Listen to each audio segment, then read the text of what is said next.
2 weeks ago, actually. No, yeah, my bad. 2 weeks ago, we saw you trolling. Math is hard. Yeah, that's why we're journalists. We saw you doing the ultimate troll after the Buffalo Bills lost to the Kansas City Chiefs. I am so proud. You go and you go to the jukebox and you put Taylor Swift songs for a Buffalo Bills fan. That was sad. It wasn't a fan. It was a Buffalo Bills bar. That place was packed at the beginning. Yeah. Now, I took a photo of that guy because it was funny near the video of him because it was funny at the end. Yeah. Dude, when I went in there, I was actually a little nervous to do it. It was a full Bills bar that was depressed and sad.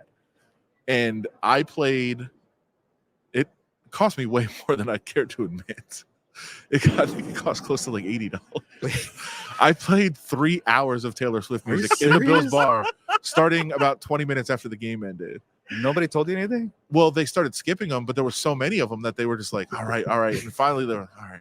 Now, it is a bar that I hang out at, and people that I know that are there, they were not happy with me. But eventually they were like, all right, we're just going to play this. So many people accused that of being fake on social media. And I was like, that was not fake. I did it. And the bar actually, if you guys saw, the bar actually responded to a lot of people that said it was fake. They were like, no, it happened. I was pretty proud of that one. That was good. But it was more, I did in a former life used to be a massive Buffalo Bills fan, and some things happened that really soured me on fandom. And now that I cover the NFL, I can't really be a fan anyway. So I do have a little bit of a animosity built up to some of the fan base that said some really nasty things at a game that I went to, not about me, about somebody else. And I didn't like it. And so I felt, you know what, this is the time.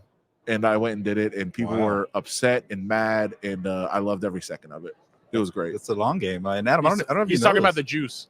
No, it's somebody else. Yeah.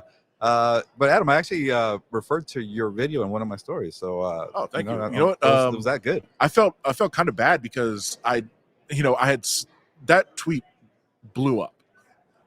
It was wild how much interaction that did. And I got lost in the mentions and the messages, and everything that was coming in was crazy. But so many outlets were like, hey, can we use this? But I had so many DMs, I couldn't get to all of them. And so I felt kind of bad. I eventually got to all of them, but everyone was using that, which was crazy. But again, so many people just said, look, fake setup. It was not. We used it on our show to show people. Somebody, go ahead. Go ahead. Okay, Athir's asking how much pressure is on San Francisco to finish the job this Sunday? Yeah, I mean, I think quite a bit, but I believe that they probably think that they'll be back, just like a lot of teams do. The Chiefs have the comfort of having won before, so that is a little bit helpful, especially in this game last time. But I also think in terms of the pressure, I think it'll even start building more if they're winning in this game. They blew that lead last time, and they had every opportunity against the Chiefs the first time. And I know a lot of the players are different, but they had every opportunity 4 years ago to get the job done, to finish it, to win that Super Bowl championship that they haven't won in like 30 years, and they weren't able to do it, and the Chiefs rallied. And so if the 49ers are in that position again, I think that's when they'll start to maybe feel the pressure of, we were in this position before, we didn't get the job done. We can't let that happen again. And that's where I think you'll start to see it. And I think that's a situation the Chiefs will be very comfortable in, saying, hey, we know we can rally. We know we can come back. And the Niners know they can rally too if they fall behind. But I do think the most pressure would happen if the 49ers have a lead in the fourth quarter. Jorge said that you're a menace for doing that at a Bills bar. Dude, I'm not kidding. I was scared for a minute. Wow. Like it was a nerve, because at first I just played it. I didn't say like, hey, I did this. I just played it and then sat at the bar and just watched the chaos. And eventually, after about 3 or 4 songs of skipping them and finally letting a couple play, they were like, it was you, wasn't it? It was you. And I was like, who? What? And I was nervous to admit it, but I was laughing so hard that I kind of had to. And they were like, I think they were very close to kicking me out. I don't think anybody was going to actually hit me, but I didn't think it was impossible. I thought there was a possibility that was going to happen.